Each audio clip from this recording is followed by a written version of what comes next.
사무엘하 2장 1절에서 11절입니다. 키워드는 유다의 왕, 하나님께 묻는 다윗, 동행입니다.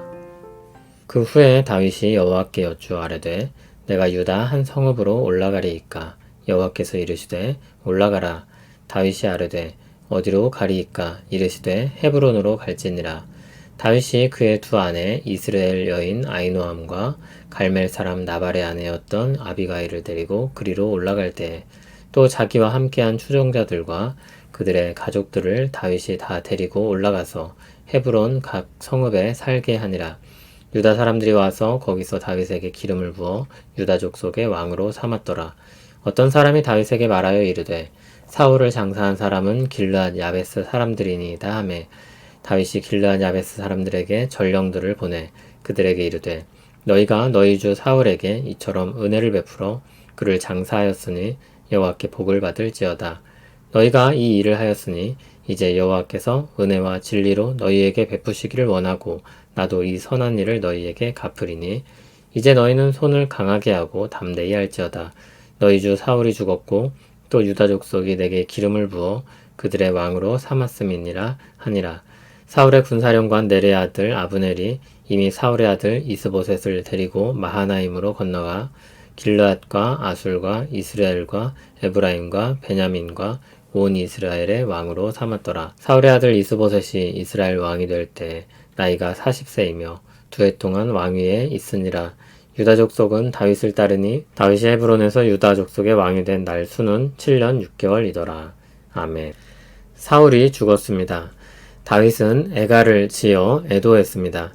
그리고 다윗이 본격적으로 왕의 길을 가게 됩니다. 그런데 시작이 참 사울과 다릅니다. 사울과 다른 마음을 가지고 있다는 것이 분명하게 나타납니다. 1절을 보면 다윗이 여호와께 여쭈었다고 했습니다. 그리고 하나님은 응답하십니다. 다윗은 하나님과 교제하고 동행하는 왕이었습니다. 그는 하나님의 말씀을 따라 헤브론으로 갑니다. 다윗은 사무엘상 30장을 보면 블레셋 왕 아기스에게 망명해서 그 땅 시글락에 있었습니다.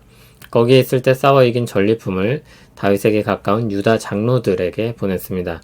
그리고 또 다른 곳으로도 전리품을 보냈고 그 중에는 헤브론도 있었습니다. 사무엘상 30장 31절을 보면 다윗과 그의 사람들이 왕래하던 곳들이라고 했습니다. 다윗은 관계가 있던 지역들과의 신뢰를 쌓으면서 이미 유다 쪽에 지지 세력을 갖추고 있었습니다. 그의 기도는 뜬금없고 막연한 기도가 아니었습니다. 사실상 어디를 가도 괜찮은 상황이었는데 거기서 멈춰 서서 하나님의 뜻을 물은 것이었습니다.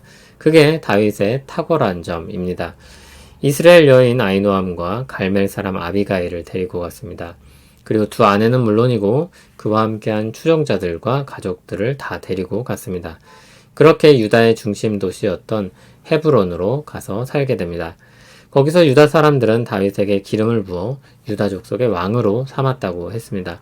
그때 어떤 사람이 와서 다윗에게 알리기를 길르앗 야베스 사람들이 사울을 장사했다고 했습니다. 길르앗 야베스는 사울이 왕이 되었을 때 암몬의 나하스로부터 구해냈던 곳이었습니다. 길르앗 야베스 주민들은 그 은혜를 사울의 죽음 이후 갚았습니다. 다윗은 길르앗 야베스로 전령을 보내 축복합니다. 그리고 자신들도 그들의 선한 일을 갚겠다고 했습니다. 사울은 죽었고 유다 족속이 자신을 왕으로 삼았으니 이제 자신이 그들을 보살피겠다는 것입니다. 그렇게 다윗은 유다로 시작해서 점점 자신의 지지 세력을 넓혀가고 있습니다. 길르앗 야베스 주민들이 다윗을 받아들이진 않았지만 다윗은 자신의 영향력을 차근차근 넓혀가고 있습니다. 그런데 이때 8절을 보면 사울의 군사령관 넬의 아들 아브넬이 사울의 아들 이스보셋을 데리고 가서 이미 왕으로 삼았다고 했습니다. 아브넬이 충성스러운 사람처럼 보이지만 사실 그는 권력에 욕심을 가지고 있는 사람입니다.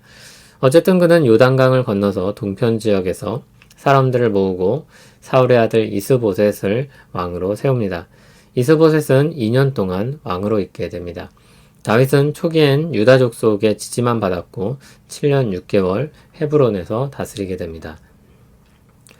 오늘 다윗이 왕으로 세워진 장면을 통해 그가 첫 발을 어떻게 내딛는지 보게 됩니다. 그는 철저히 하나님 편에 선 사람이었습니다. 이미 왕이 될 준비들도 갖춰져 있었고 하나님께서 진작에 기름 부으신 일도 있었습니다. 길르한 야벳을 포용하려는 제스처를 보이며 지지 세력을 확장할 줄 아는 외교력도 갖추고 있었습니다. 그는 강력한 용사이면서 탁월한 지도력을 가진 지도자였습니다. 이미 지지 세력도 가지고 있었습니다. 그런데 다윗이 무엇을 했습니까? 하나님께 묻습니다. 긴박하고 어렵고 힘든 상황에 기도하는 사람은 많습니다. 그런데 안정적이고 평안한 때 기도하는 사람은 적습니다. 자신이 할 수 있는 일을 할 때 기도하는 사람도 적습니다. 그러나 다윗은 하나님을 필요할 때만 찾는 도움을 주시는 분으로 여기지 않았습니다. 진정 자신의 주이시며 교제하고 동행하길 원하는 하나님으로 대했습니다. 그는 왕이 되기 위해 하나님께 엎드리지 않았고 그는 하나님과 교제하고 동행하던 중에 왕이 된 것입니다.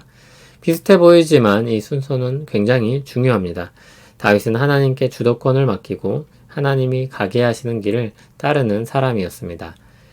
계획을 갖고 일하고 목적을 갖고 사는 것은 좋습니다. 그런데 가장 큰 그림 또는 가장 기초가 되는 마음이나 방향성, 그것이 어디에 놓여 있는지가 중요합니다.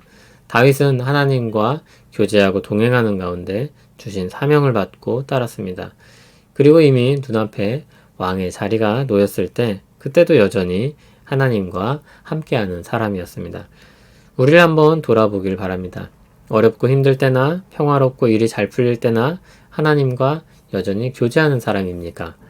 평안하고 다 갖춰진 때에도 하나님과 동행하려고 합니까? 주님, 나와 동행을 하면서 나를 친구 삼으셨네. 우리 서로 받은 그 기쁨은 알 사람이 없도다. 이렇게 노래하는 찬송가 가사처럼 우리 일상에서 그렇게 살고 있습니까?